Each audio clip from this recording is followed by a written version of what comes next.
Eu acredito que não vai mais existir supermercado, já falei isso. Eu acho que vai daqui a uns 10, 15 anos.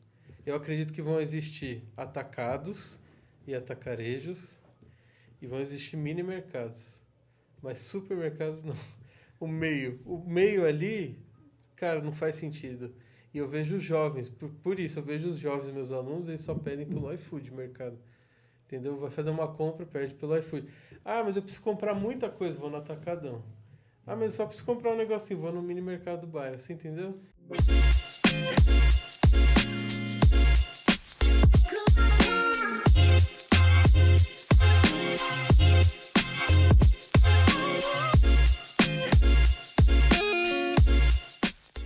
Bom dia, boa tarde, boa noite. Aqui é Gabriel Derizio, falando diretamente do seu podcast de marketing, Marketing News, toda terça-feira, meio-dia. Espero que você esteja gostando, né? Você que está me ouvindo só no Spotify, você que está me vendo também no Deezer, né? Me vendo no YouTube. A gente está em todos os canais possíveis para que você... Aliás, no Spotify a gente também está em vídeo, sabia? Se entrar lá no Spotify, tem o nosso podcast em vídeo agora também. A gente tá chique demais. Enfim, gravando desde 2019, 2020, só em áudio, eu tô muito feliz e eu ainda não me acostumei ao vídeo, né? Esse podcast novo em vídeo, eu ainda tô muito feliz, muito empolgado. Espero que vocês também estejam. E a gente está se esforçando para trazer cada vez mais convidados aí legais. Vai continuar em 2024 e hoje a gente vai falar exatamente disso. 2024, o próximo ano, o que virá, né? A gente sempre faz um podcast de tendências, né? Na época que o podcast era só áudio. Tendências de marketing para o ano que vem, tendências de marketing digital. Mas a gente nunca fala sobre varejo, a gente nunca fala sobre e-commerce. Então hoje eu trouxe aqui meu amigo Felipe. Valeu, Felipe, por estar aqui, viu? Meu amigo Felipe, para falar sobre varejo, para falar sobre e-commerce. Mas antes de falar sobre e-commerce, fala de você. Quem é você, cara? Que eu já te conheço, mas se apresenta aí para eles. Tempos de faculdade. É. Primeiramente, obrigado pelo convite. Meu nome é Felipe agradeço. Salvador. Eu trabalho no varejo desde que eu me entendo por gente. Na verdade, eu não nasci para trabalhar no varejo, eu nasci no varejo, que é um pouco diferente, né? Venho de família inteiramente varejista. Meu avô trabalhou por mais de 40 anos no varejo, meu pai a mesma coisa, e eu já estou aí brincando pelo menos há 15 anos de forma profissional, trabalhando no segmento. Eu não sabia disso, cara, que sua família era do varejo. É inteira do varejo. Tá no sangue, então, tá né? Tá no sangue, inteiro do varejo. Mas era outro tipo de varejo, né? Exatamente, era outro momento. Ambos estão interligados muito com o varejo supermercadista, onde eu comecei também. Mas hoje eu estou mais ligado no varejo, tenho minha raiz no varejo supermercadista, mas também acabei ampliando meu portfólio, né? Hoje eu trabalho com todos os subsegmentos dentro do varejo, seja farma, home center, vestuário, não importa, mas eu acabei realmente ampliando muito. Hoje sou líder de segmento de varejo em uma empresa que se chama Selbet Tecnologia, do Rio Grande do Sul, Joinville. E eles são a maior integradora de tecnologia do país hoje. Tem aquisições, mais de 43 aquisições de startups. Caraca! Para ampliação de portfólio. Eles têm uma história muito bacana, muito legal. Eles lá atrás, né, na década de 70, quando foi criada, na verdade, eles faziam aquela máquina de escrever da Olivetti. Só que com o passar do tempo, eles foram, obviamente, né, vendo que mudanças de tecnologias, e eles tinham que se adequar ao novo cenário e começaram a trabalhar mais na parte de outsourcing, impressão, aluguel de impressora, aluguel de computadores, notebooks, celulares, e fazem isso. Hoje é uma grande fatia da nossa empresa, mas começou a olhar para mais tecnologias, como ofertar mais produtos e ser uma integradora com mais tecnologias. E aí começou esse movimento, né, com muitas aquisições. E nesse meio tempo eu estava numa startup no Chile, né, como líder na parte de customer, success, e também na parte de marketing. E eles me fizeram o convite E eu tava com saudade do feijão e arroz, tava com saudade do Brasil e não pude recusar e voltei para cá. E qual que é o nome mesmo da empresa? Seu Bet Tecnologia. Legal, se alguém quiser pesquisar, né? E se alguém Com quiser te certeza. adicionar? Instagram, como é que é? Cara, Felipe no Instagram, Felipe _ Salvador. Uhum. E no LinkedIn, Felipe Salvador. Mas lá no meu Instagram, se a pessoa entrar lá, ela vai ver lá o Linktree, né? Que vai ter as minhas Aí redes tem sociais. tudo lá, né? Aí Mais consegue fácil ver. Instagram, né? É mais fácil Instagram, com E certeza. você escreve também pro mundo do marketing, né, cara? Escreve. Que legal. Inclusive, eu quero trazer o cara do mundo do marketing Bruno? aqui. Depois eu tô fazendo um convite aqui no programa, mas depois eu vou fazer Não, com individualmente para ele. E como é que é? O que você escreve lá? Conta para eles. Olha, eu escrevo em termos gerais sobre varejo, sobre inovação também. E temos algumas parcerias de conteúdo. Então, conteúdos que são publicados aí já não necessariamente no blog, no site deles, mas publicado no Instagram deles, a gente faz algumas collabs, né, com propagandas bastante, que a gente traz, propagandas das antigas ou propagandas novas, Uhum. algumas provocações, né, para as pessoas refletirem sobre aquelas propagandas. E na parte do site mesmo, no blog do Mundo do Marketing, aí eu escrevo alguns artigos, né, entro escrevendo e com outros profissionais sobre alguma situação que está acontecendo. Como, por exemplo, agora o último artigo que eu escrevi sobre a Veste Casa, né, e todo o grande portfólio deles, e queriam opiniões de alguns profissionais a respeito daquilo, e eu acabo dando as minhas opiniões também sobre alguns cases. Que legal. Tem algumas parcerias de conteúdo. O Mundo do Marketing é um deles e eles são super abertos. São Eu falo Bruna, porque eu sou fã, muito. Desde a faculdade eu leio Mundo do Marketing, né? Porque antes a gente tinha esse costume de ler blog, né? Mas eles são muito fortes no Instagram também. Sim. Enfim, e toda essa sua carreira aí a gente se encontrou e reencontrou algumas vezes, né? Mas você é de uma parte bem estranha para mim, né? Do varejo, né? Porque assim, a gente trabalha muito com serviços, a gente trabalha com indústria, né? Mas com varejo, eu nunca tive tanto contato. Claro, com e-commerce, ok. Mas varejo supermercadista, eu acho um mundo incrível, assim. Eu tenho paixão por isso, mas de estudo, né? Mas de prática, não. E você vive isso, né? Sim. Então, eu acho que a gente trazendo essas tendências para quem está ouvindo a gente, né? A gente não é futurólogo nem mandinar, né? Para saber o que vai acontecer. Sim. Mas é importante olhar para o passado, entender o presente para se planejar para o futuro, né? Muito do que a gente fala de tendência sempre está ligado hoje à inteligência artificial, né? Sim. Então, assim, que você vê como tendência? A gente colocou, claro, o tema do episódio 2024, porque a gente está no finalzinho do ano. Uhum. Mas que você vê de tendência pro varejo digital, pro e-commerce mesmo, daqui para frente? Sim. Assim, primeiro de tudo, não se sinta estranho ou indiferente porque você está conhecendo o varejo agora. Na verdade, o varejo, para muitas pessoas, muitos profissionais, o mundo corporativo como um todo, parece que precisou da pandemia, né, para conhecer melhor o varejo. E o varejo também explorar melhor as suas próprias ferramentas por conta da pandemia. Né? O mundo online, o comércio eletrônico, ele é incrível e tem um potencial muito grande dentro do varejo, principalmente na parte de alimentos e bebidas. Vestuário também é incrivelmente grande. Te viu na pandemia, né? Isso. Exato. Hoje o Brasil tem são 930 mil, a última atualização que eu vi, lojas online. Nossa, né? muita Mas quase coisa. 1 milhão, né? Com certeza isso vai estar se Muita atualizando. coisa. Desde lojinha, tipo, que eu conheço gente que abre um brechózinho online, né? Até as gigantes, Sim. né? Os marketplaces e tal, né? É engraçado porque, você falando isso, né? Realmente não tem um hábito ou alguma marca específica quando a gente fala de não somente varejo, tá? Mas de comércio eletrônico. As pessoas as empresas, né? CNPJ começaram a se permitir mais depois da pandemia. Por uma necessidade mesmo, né? Eu preciso estar online para ser visto, eu preciso estar online para vender. E uma das grandes perguntas que eu fazia quando eu estava ainda trabalhando dentro de um supermercado, que eu fiquei 10 anos dentro de um, era qual era o preço que a gente perdia por não estar no e-commerce. Eu fazia a pergunta contrária. O que nós estamos perdendo por não estar lá? Porque, a princípio, antes da pandemia,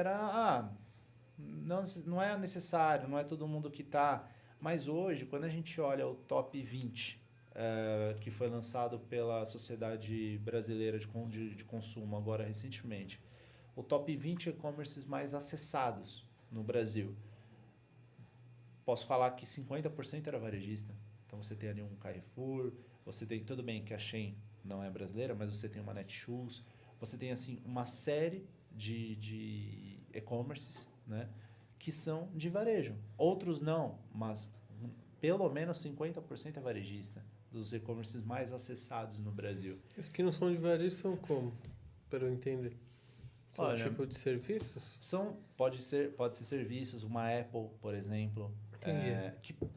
É um varejo eletrônico, vamos colocar dessa forma, mas é que não é caracterizado, né? Ele entra como eletrodomésticos, uma Magalu vai estar ali, uma Casas Bahia vai estar ali, mas o grande X da questão é, por exemplo, a Casas Bahia. A Casas Bahia está ali, mas dentro do e-commerce dela, que ela está dentro desse top 20 mais acessados, mas qual é a categoria mais vendida?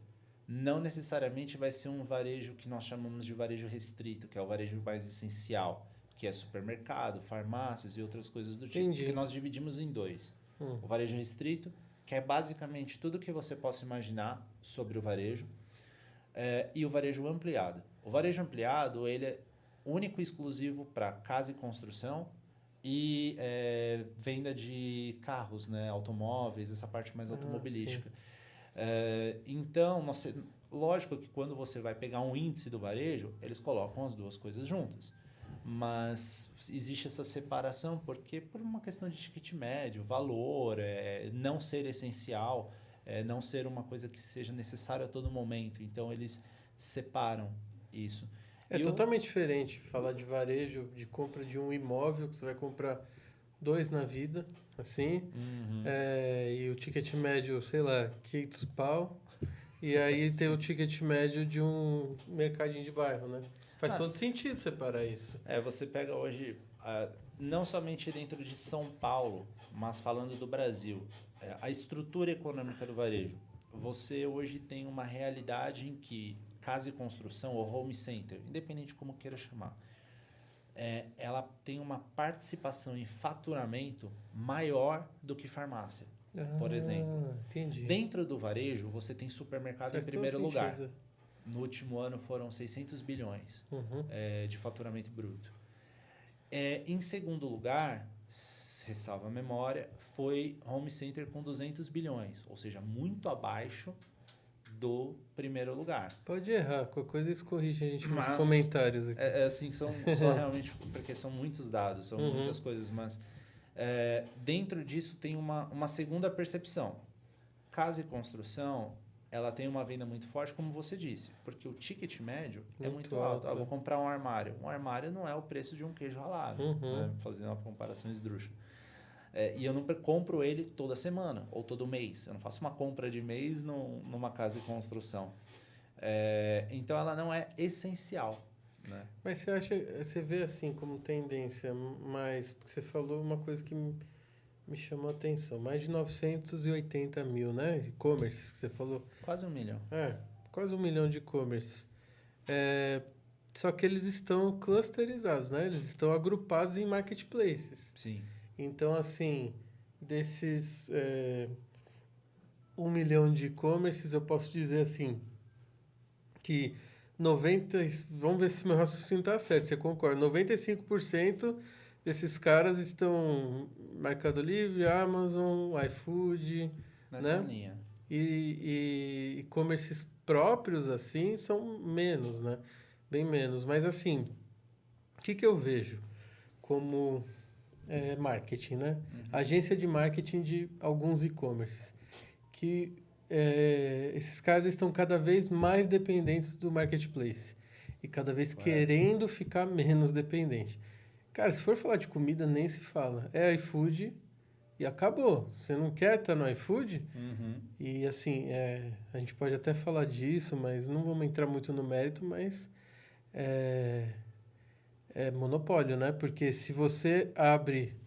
Eu ouço relatos disso dos clientes. Se você abre uma hamburgueria faz muito sucesso num bairro, o iFood vai lá e abre uma hamburgueria numa dark kitchen, com outra marca que não seja iFood, para acabar com você. Assim, você não tem saída. Agora, saindo desse assunto que não era isso que eu queria falar, pegando os outros marketplaces mais comuns, assim, Magalu, Mercado Livre, Shopee, todos os meus clientes que vendem e que têm e-commerce próprio querem sair, porque come uma fatia muito grande do lucro, né?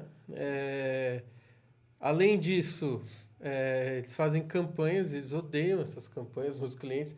Então, campanha de Black Friday, campanha de Natal, que come mais ainda a margem do meu cliente, mas cada vez é mais difícil fazer mídia paga para levar para um e-commerce próprio. É muito difícil. Ah, sim. E eu, como consumidor, agora, vou virar ao lado. Eu, como consumidor, consumo cada vez menos de e-commerce próprio. Eu estou no Mercado Livre o dia inteiro. E eu brinquei até com o Sérgio, que veio aqui no primeiro episódio, que cada um tem o seu marketplace favorito, né? O meu é Mercado Livre, eu conheço gente que só compra na Amazon, eu conheço gente que só compra na Shopee, e assim, a mesma loja está em todos, né? Normalmente, mas não tem mais como fugir, né, Fê? Eu acho que não, porque é muito curioso você falar isso, porque isso tem muito a ver com essa transição que a gente vem passando nos últimos anos. Por que eu quero dizer transição? Nós temos gerações diferentes que compravam e compram ainda de formas diferentes, né? Os nossos pais, os nossos avós compravam de maneiras, seja em locais ou meios de pagamento muito diferentes do que nós hoje temos como opção. Só que esse número de opções, ele chegou num ponto que ele cresceu mais do que nós conseguimos acompanhar. Até mesmo a gente pode fazer uma analogia com a velocidade que as redes sociais demandam da gente para acompanhá-la e o tempo que a gente tem durante o dia. As coisas não batem. Então, como resposta, o ser humano, ou ele sendo pessoa física, pessoa jurídica, ou como uma compra, ele busca um lugar onde ele consegue ver centralizado uma busca para ele. Ou seja, eu vou comprar aqui uma comida, mas eu também posso achar aqui um livro, que aí a gente está falando de Amazon, por exemplo. Então, até o iFood está indo por esse caminho. O iFood, por Tá exemplo, a operação de supermercados do iFood, o setor, né, ele veio de uma startup, Meu Mercado, que é de um grande amigo meu. Não sabia. Eles estavam fazendo um sucesso absurdo antes da pandemia, ali entre 2018 e 2019, 2017 e 2019. E aí quando vem a pandemia, o iFood pega quem tinha know-how. E aí comprou, né, fez uma aquisição, né, de uma M&A, essa startup. E dali essa startup passou a tocar as operações de supermercado dentro do iFood, porque eles próprios não entendiam do assunto, né? Eles entendiam de outras coisas, não de supermercado. E essa parte de centralizar, ou melhor, o que você falou sobre custos e você não ter ali, falando como empresa, não como cliente, tá? É muito menos vantajoso você estar no marketplace. Eu trabalhei dentro de um supermercado, como já mencionado, e nós fugíamos de qualquer proposta e recebemos várias propostas. Eu sinto que os proprietários de mercado, enfim, restaurantes, eles entram porque senão eles vão morrer. Mas não é porque eles querem entrar. Exatamente. Ninguém quer entrar. Não quer. Não quer. Um pouco por um conservadorismo corporativo. Tem muito Outro disso. pouco por uma questão de receio, porque não entende aquele terreno em que ele está entrando. Entende que pode ser um risco, entende que pode supervalorizar a empresa dele, o que ele não quer naquele momento.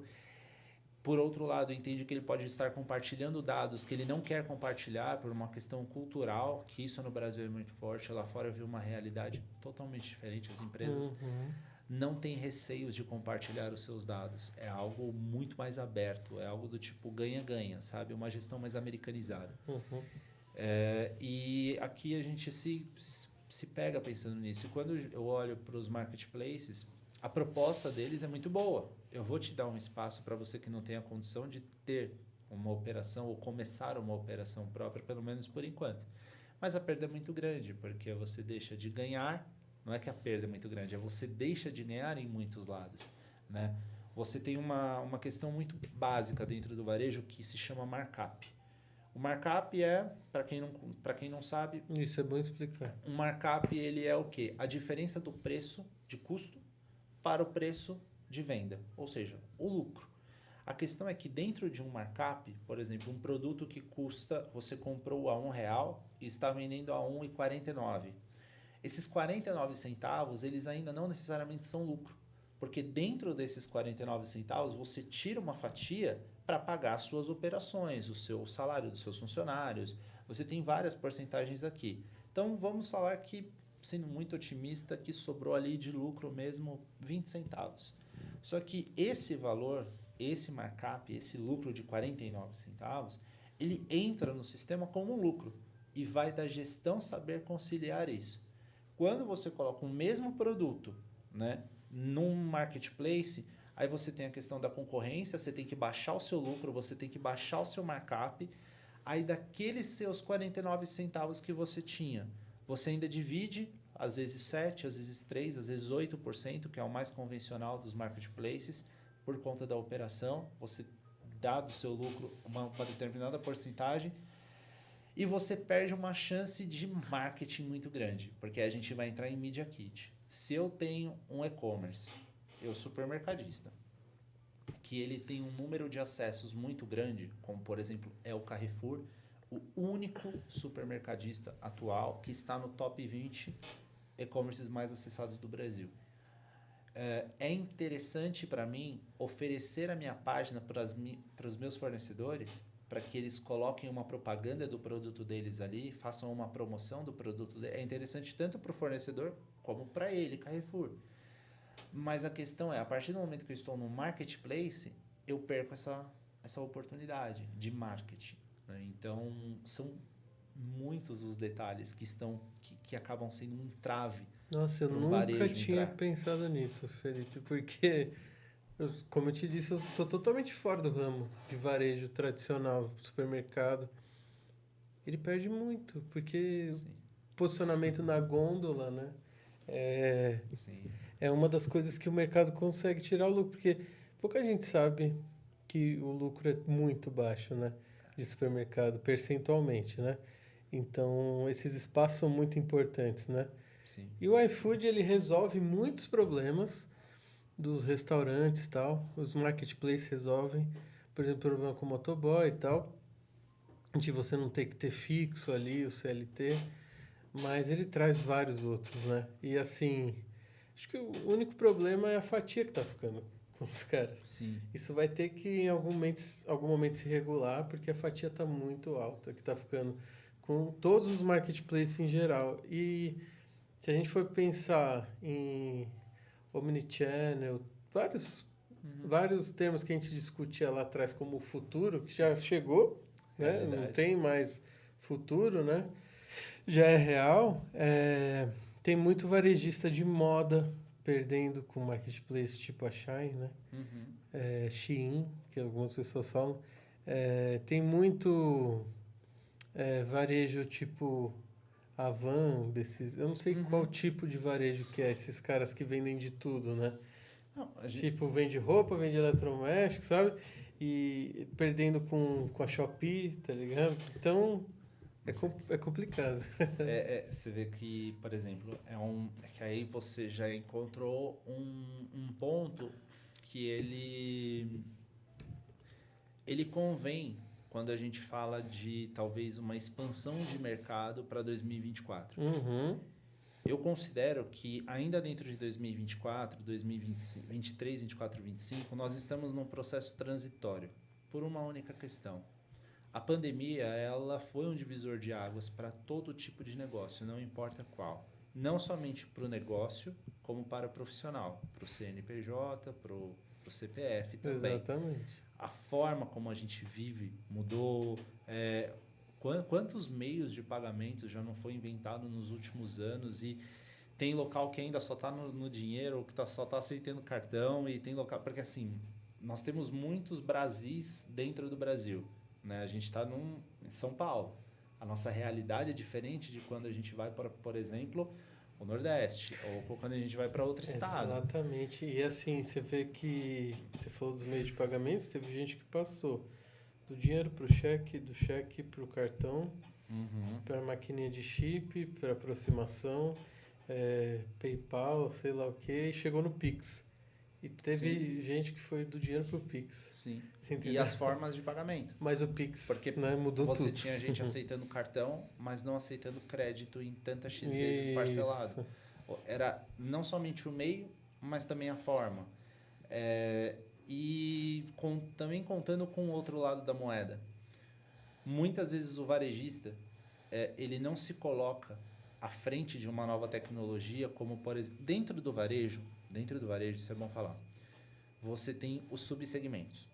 Por exemplo, o varejo farma, determinadas questões, ele é muito mais fácil de inovar do que o varejo supermercadista. É verdade. Que é mais tradicional, ele é bem mais conservador, conservador. Né? Mais familiar. Sim. Né? Dentro do varejo farmacêutico, você tem empresas que não são de uma cultura familiar, porque você tem uma indústria por detrás de remédios, multinacional. Você tem médicos, você tem uma série de nomenclaturas que fazem com que aquele negócio seja não somente maior, mas talvez um pouco mais profissional. Não sei se essa é a palavra correta, mas mais ou menos nessa linha. Então, ele se permite a coisas que alguns outros tipos de varejo, não somente o supermercadista, não se permite com tanta facilidade. Dentro disso, o que eu vejo é que o varejo supermercadista, ele ainda tem muito a descobrir e muito a oferecer. Só que muito dele não se colocar a esse ponto de exposição é porque tem a outra ponta. O varejo, ele é B2C. Existem várias nomenclaturas, né? Você tem o B2B, o B2C, o D2C, uma série de coisas. O varejo como um todo, existe o B2B, e depois a gente pode até chegar nele. Mas o B2C, ele tem o outro lado da moeda que eu vou ter um comércio eletrônico. Decidi eu aqui, sou dono do meu negócio e eu vou ter o meu próprio comércio eletrônico. Ótimo. Qual é o nível de acessibilidade digital do meu cliente? Tanto em ferramenta, ele tem um bom pacote de internet para acessar da casa dele. Além do bom pacote de internet, as pessoas têm notebooks e celulares em casa, no geral. E aí a gente não pode levar só em consideração em São Paulo. Além disso, ele sabe utilizar isso? Caso ele tenha? Cara, eu já tive cliente meu, assim, há 2 anos atrás, batendo na tecla de que tinha que ter um aplicativo. Não, eu preciso ter um aplicativo de e-commerce do meu negócio e tal. Eu falei, cara, sabe quanto que o seu cliente tem de armazenamento no celular? Tá ligado? Ele tem, sei lá, 1 GB de armazenamento disponível, ele tem que instalar iFood, WhatsApp. Sim. Então, o seu canal de venda é o WhatsApp e acabou. Você entendeu? É isso. Às vezes a gente não sabe aproveitar desses canais de venda como varejista, assim, mas um outro ponto importante, Felipe, é que os varejos mais tradicionais, eles sofrem, mas quem está chegando agora já entende melhor a regra do jogo e já cresce já entendendo essa regra, né? Então, por exemplo, eu convivi com os dois lados. Isso eu tenho mais experiência. Restaurantes que tem 30 anos e precisam entrar no iFood. E a grande dificuldade de adaptação. E um cara que abriu o restaurante pro iFood já direto. Legal. Então, ele já sabe todas as regras do jogo e tudo mais. De e-commerce. E-commerce que já tem um site próprio há 20 anos com base de clientes para mandar e-mail marketing para 20 anos. E com loja física. Sim. E gente que já está nascendo já no marketplace. E aí o trabalho de marketing é muito diferente. De branding e de tudo mais. Mas eu acho que a tendência é uma só para todo mundo. Marketplace. Não vai dar mais para todo mundo ter seu e-commerce próprio, seu site próprio, seu aplicativo próprio. As pessoas confiam mais, as pessoas querem comprar por ali, pelo marketplace, ou por outros canais de venda, como social commerce, enfim. Mas para os supermercados acho que é pior ainda. E eu não sei se essa galera já sacou isso. A gente vai falar em outro podcast mais sobre isso, mas eu acredito que não vai mais existir supermercado, já falei isso. Eu acho que vai daqui a uns 10, 15 anos. Eu acredito que vão existir atacados e atacarejos e vão existir mini mercados. Mas supermercados não. O meio ali, cara, não faz sentido. E eu vejo os jovens, por isso, eu vejo os jovens, meus alunos, eles só pedem pelo iFood mercado. Entendeu? Vai fazer uma compra, pede pelo iFood. Ah, mas eu preciso comprar muita coisa, vou no Atacadão. Ah, mas eu só preciso comprar um negocinho, vou no mini mercado do bairro, você entendeu? Olha, Tô jogando uma boa pra você, hein? eu sinto muito lhe informar. Olha, se a gente for ver o que aconteceu, o que acontece... É bom ouvir de você que você é especialista, você pode me cortar. Não, do não, pensamento. na verdade eu gosto de... Na verdade, Gabriel, de verdade, eu gosto de ouvir esses pontos, Uhum. porque, primeiro, quando a gente está muito tempo numa roda, a gente acaba perdendo um pouco da percepção de fora. Como eu estou numa frente também de inteligência de mercado, eu acabo não perdendo esse feeling do que está acontecendo lá fora, para estar sempre inovando. O que eu pude ver foi o outro lado da moeda. Estando lá dentro, vendo que as coisas, elas literalmente não acontecem na velocidade que a gente às vezes imagina. E muito por conta do público, não necessariamente por conta do negócio. É claro que é um cruzamento, mas nós, Brasil, tá? Se a gente for comparar com a Europa, né? Eu até estava escrevendo um artigo para o mundo do marketing sobre o varejo espanhol esses dias. Eles estão trabalhando muito em marca própria, mas enfim, o assunto nem é esse, mas a questão eles investem muito em loja física. E eles são um país que economicamente são muito mais preparados do que a gente. Acessibilidade digital, eu acompanho desde 2015, 2016, todo ano os relatórios da Hotsuite. Todo ano eu acompanho. Também. E eu vejo que eles, não é que eles crescem pouco, é que eles sempre já estiveram muito acima, muito à frente nessa questão. E mesmo assim eles continuam investindo por uma única questão. Não somente a taxa de natalidade, mas a idade da população. É uma população envelhecida e que sente falta de sair de casa para fazer determinadas coisas. No Brasil, como o Brasil é um território, geograficamente falando, muito grande, muitas pessoas hoje moram em cidades que é muito mais rápido ela ir fazer a compra dela numa loja do que esperar uma compra online, ou não necessariamente ela tem a opção de receber em casa por conta de como é regido aquela região. Isso dentro do estado de São Paulo, a gente acha cidades que pouco conhecem de iFood, por exemplo, que é uma loucura, mas é uma verdade. É verdade. Então, assim, Até Uber. isso pode acontecer, eu não tenho dúvidas de que isso pode acontecer.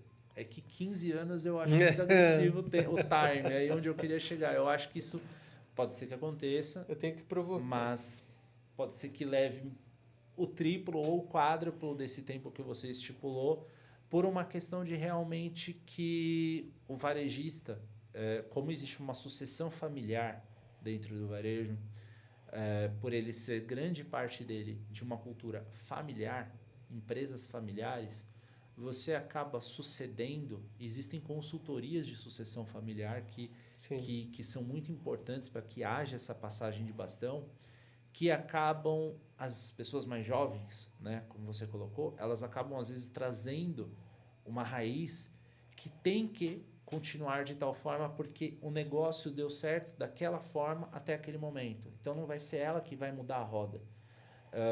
E o varejo, ele já tem alguns casos de algumas empresas que surgiram tentando mudar a roda, só que por uma questão de força comercial não quiseram.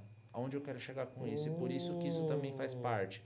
O jogo comercial de compra de produtos, independente do segmento que estejamos falando, ele não deixa que determinadas coisas elas saiam desse padrão. Então, por exemplo... Faz todo sentido o que você está falando. Uma empresa que ela é nativa digital, ela vai...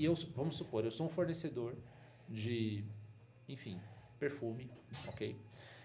e eu vendo para a loja de uma grande marca 1.000 unidades.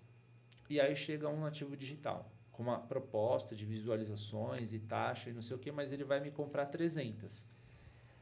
Comercialmente falando, o meu jogo de negociação com ele vai ser muito mais frio. Eu não vou dar tantos descontos quanto eu dou para quem compra 1.000, que é o que acontece com os atacarejos, os atacados, mas também os varejos.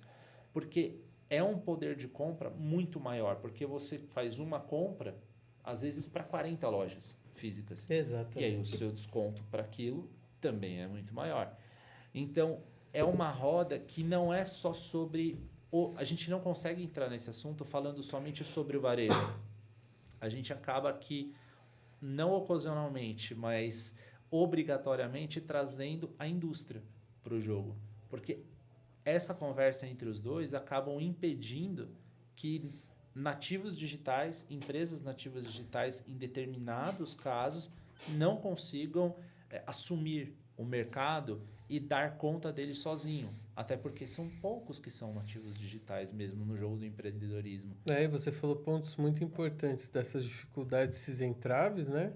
Essas barreiras de entrada de inovação, mas tem algumas outras coisas que o varejo é mais aberto, né? E que já vem acontecendo, né? Por exemplo, personalização, quando a gente fala de personalização, né? Quando a gente fala de omnichannel, como eu falei para você, novas ferramentas, novas tecnologias.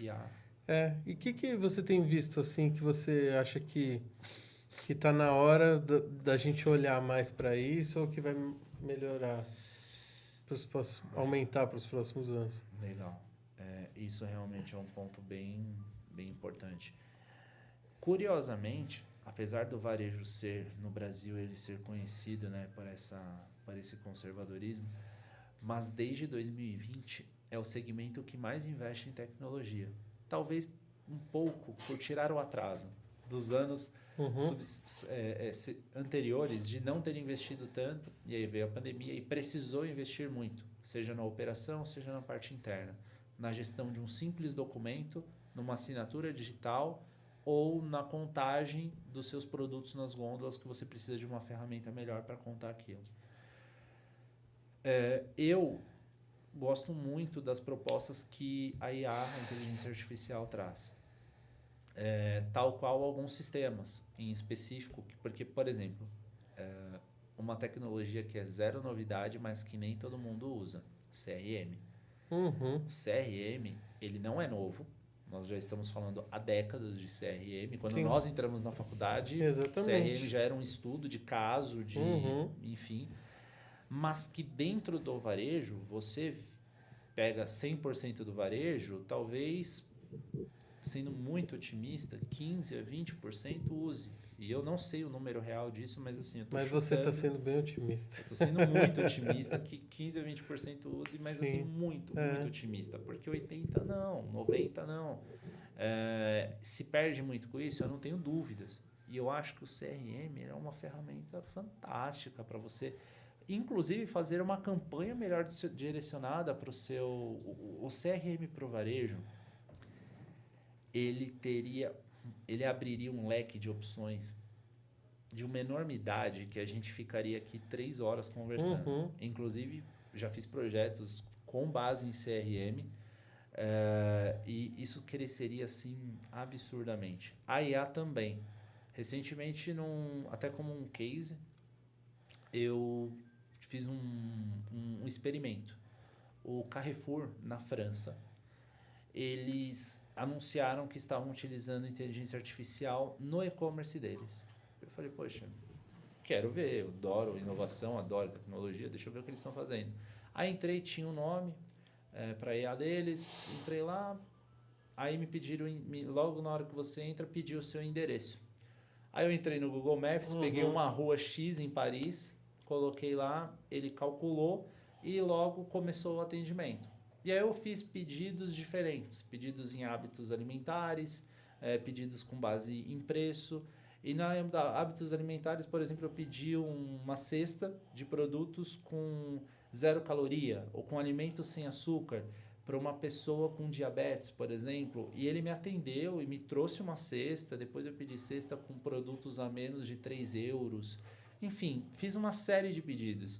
E eu achei uma experiência fantástica, porque fui muito rápida e muito assertiva.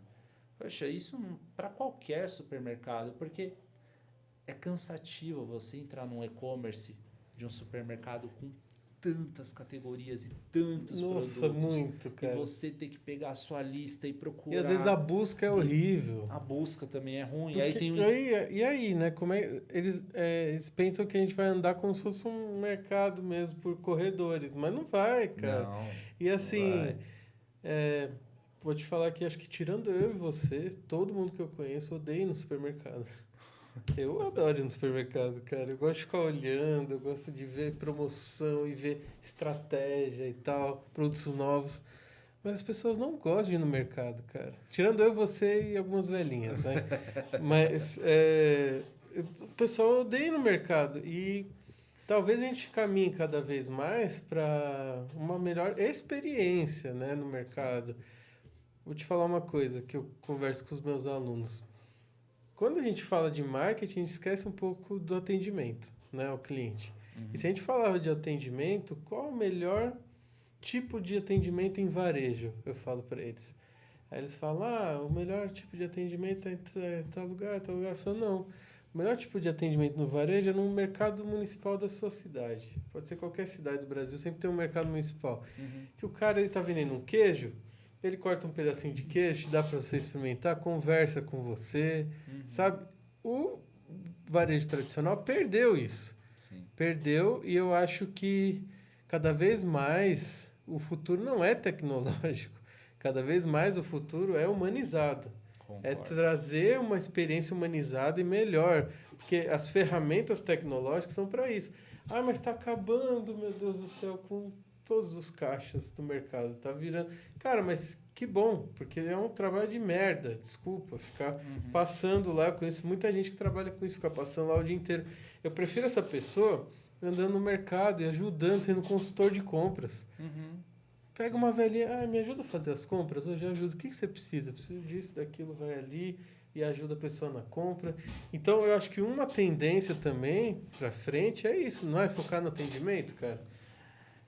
É porque dentro de um engraçado, né? O supermercado é um dos poucos lugares que a gente é obrigado a ir, querendo ou não querendo, nós somos obrigados a ir.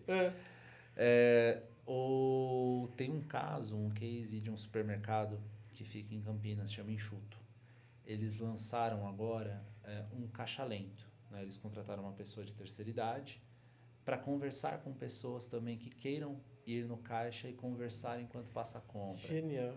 Aí você fala assim, cara, isso é uma coisa que não devia ser o básico ou uma aposta já, mas é genial. É uma coisa super simples, mas é genial. Eu amei, foi notícia em vários lugares.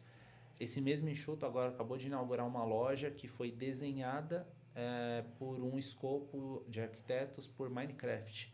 Ou seja, numa mão ele está inovando muito, na outra ele está focando no atendimento. Mas onde eu quero chegar com isso? O atendimento, ele de fato ele é o diferencial. E nós temos um problema. O nosso segmento, independente se é supermercado, farmácia, casa e construção, porque casa e construção, ele é muito disso. Ele é consultivo.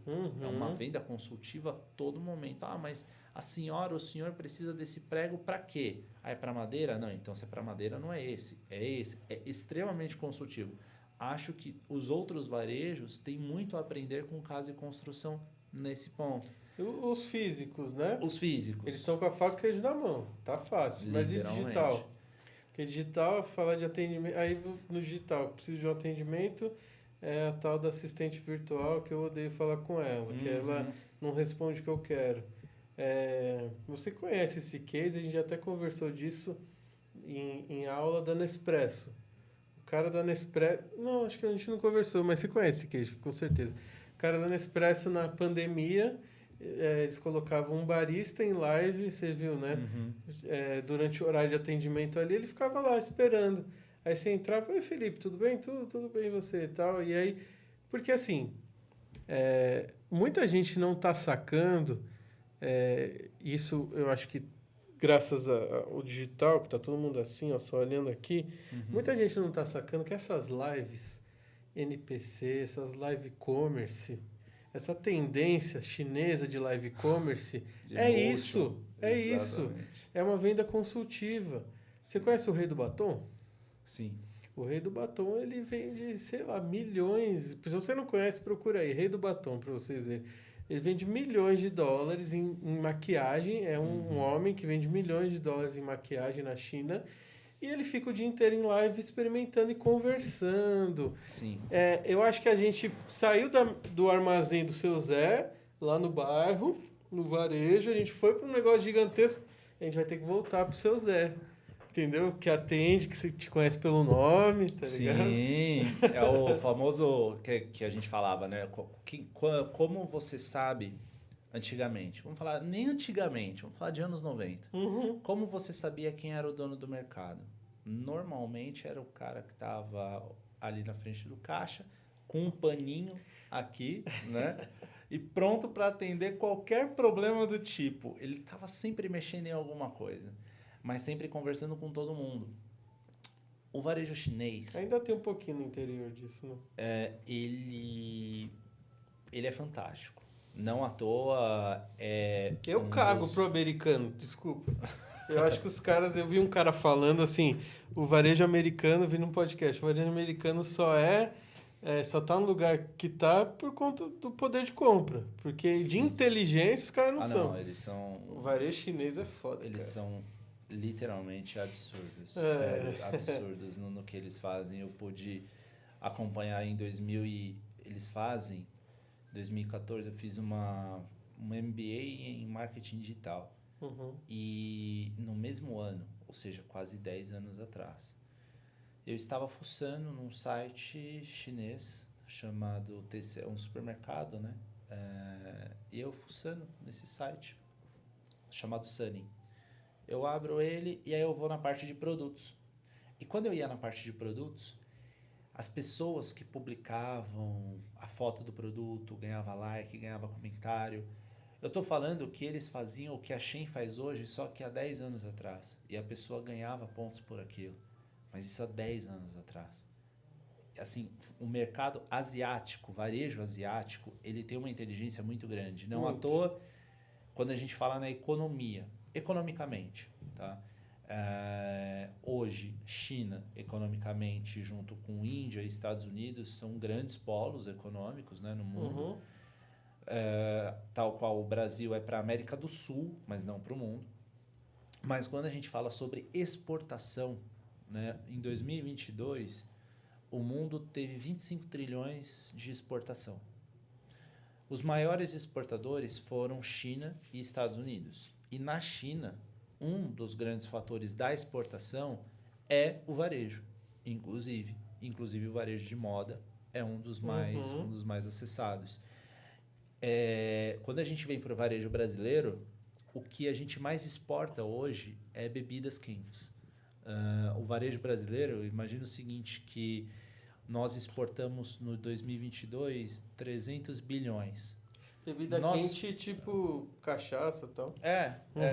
Nós exportamos menos do que França, 600 bi, Espanha, quase 1 tri, Alemanha, mais de 1 trilhão, e países que são territorialmente falando muito menores do que nós. Menor que São Paulo. Menor que São Paulo. Hong Kong exporta mais do que Brasil. Hong Kong. Um trio asiático fora da China, Hong Kong, Coreia do Sul e Japão. Ambos exportam mais do que o Brasil.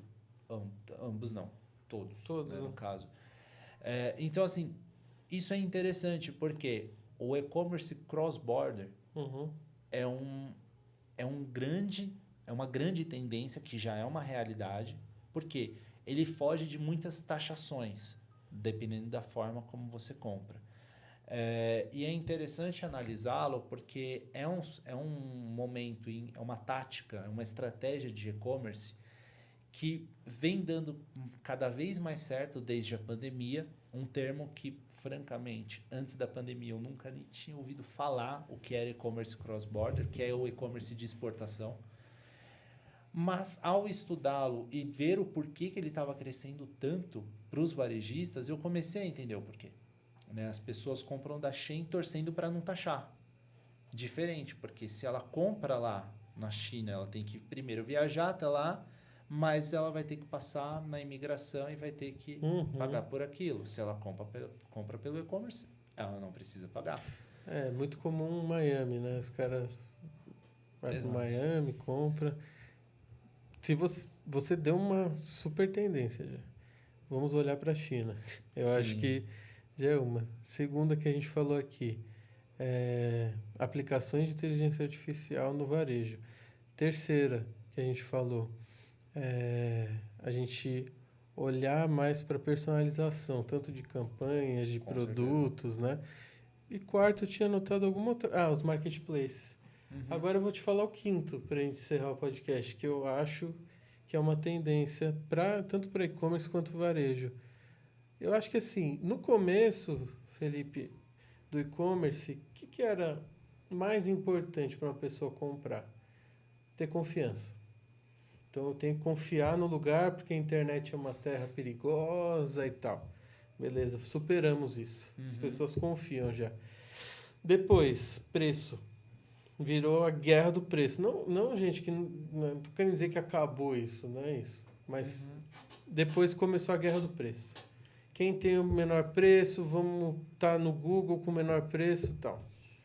Terceira guerra que o varejo digital travou. Exposição. Então, agora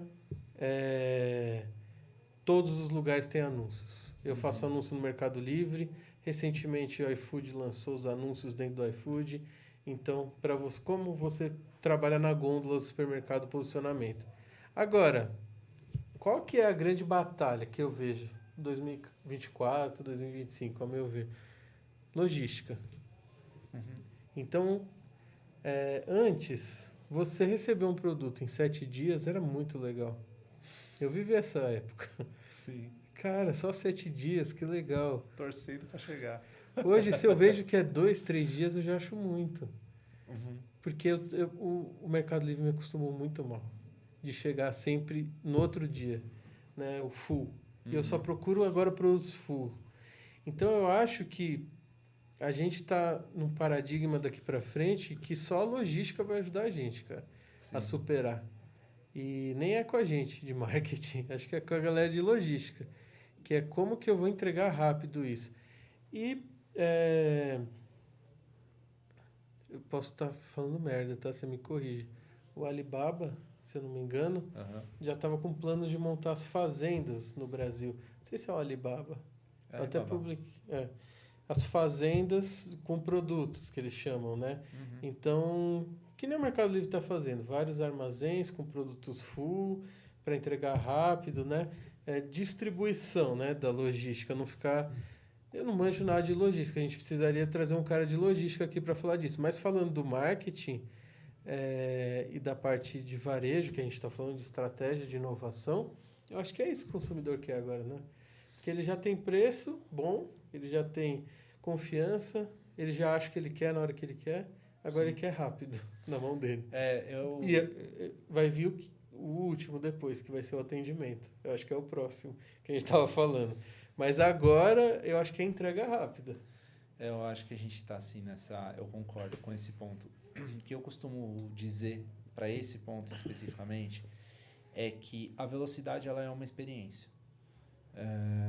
E o quão mais atento a esse detalhe você estiver, melhor. Por isso, muitas questões foram se mudando. Né? Antes, os varejistas mais tradicionais, eles tinham um centro de distribuição. Então, imagina, se der algum problema, eu tenho centro de distribuição que é lá fora, exatamente. Quando veio 2017, 2018, começou as dark stores. E aí você já tem um movimento um pouco diferente. A maioria no centro, quando se fala daqui de São Paulo, capital, a maioria ali no centro no centro mesmo.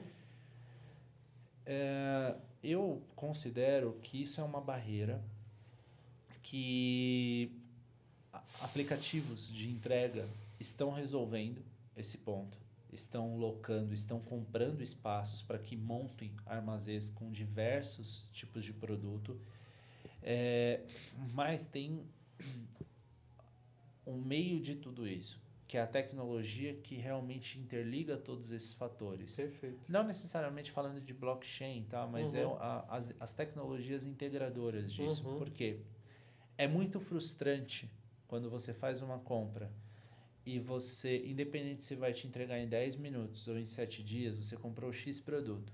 E daqui 2 minutos te volta uma mensagem falando, olha, esse produto na verdade não foi encontrado na gôndola. É um sentimento de frustração muito grande para quem está comprando.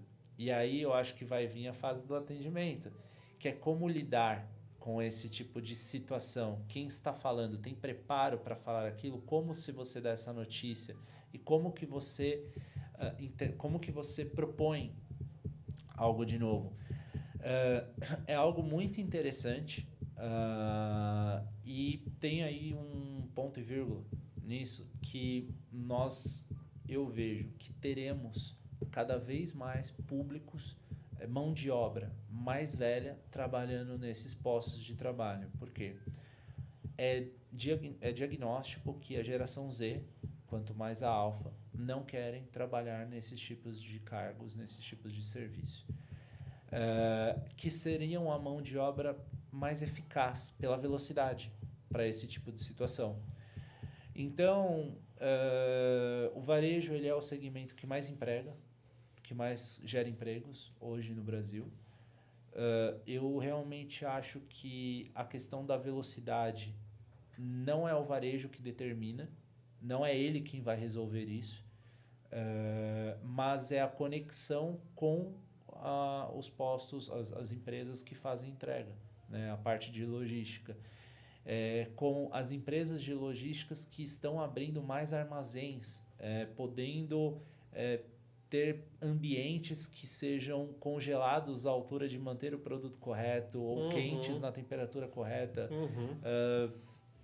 Tem até uma pessoa muito próxima que trabalha com isso e realmente é fantástico. Mas precisa de muito mais operação do que nós temos hoje para que a gente consiga. Ainda mais no país continental. Exatamente, qual possa prometer e entregar.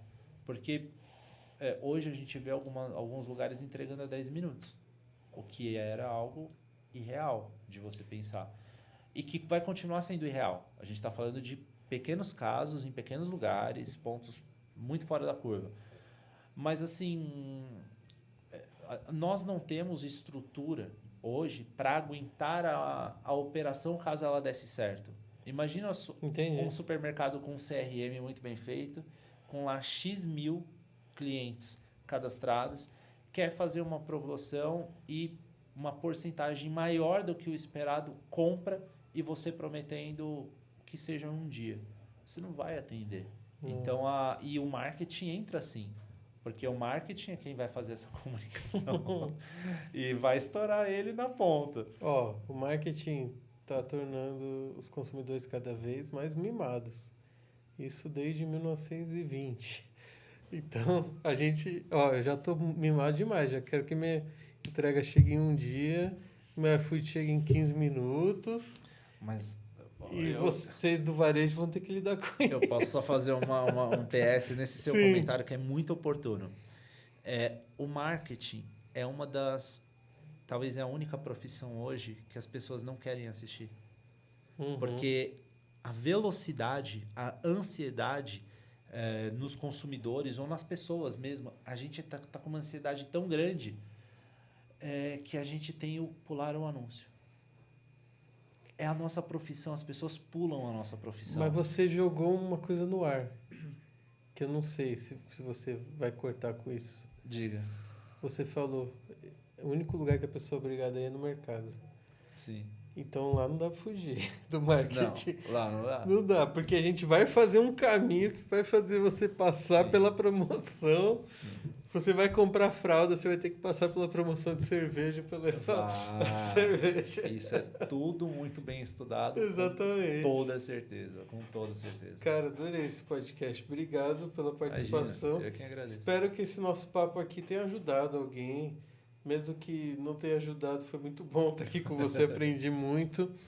E em breve teremos outras conversas aí. Já tem programado de marketing para supermercados, que ele vai participar também.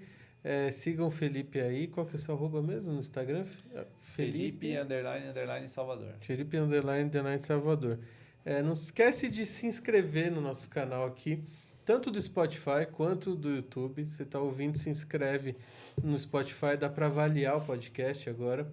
E aqui no nosso canal do YouTube se inscrever também. Bom, a gente também está em Reels, a gente também está no TikTok, em Shorts, com esse podcast. E é importante falar que você pode entrar no nosso site www.conectar.marketing. A gente tem alguns cursos gratuitos lá. Tem um canal do Telegram e do WhatsApp de notícias. Então, fica à vontade para consumir todo o nosso conteúdo, que é produzido com muito carinho, que a gente gosta de falar de marketing, tá bom? Até uma próxima e valeu!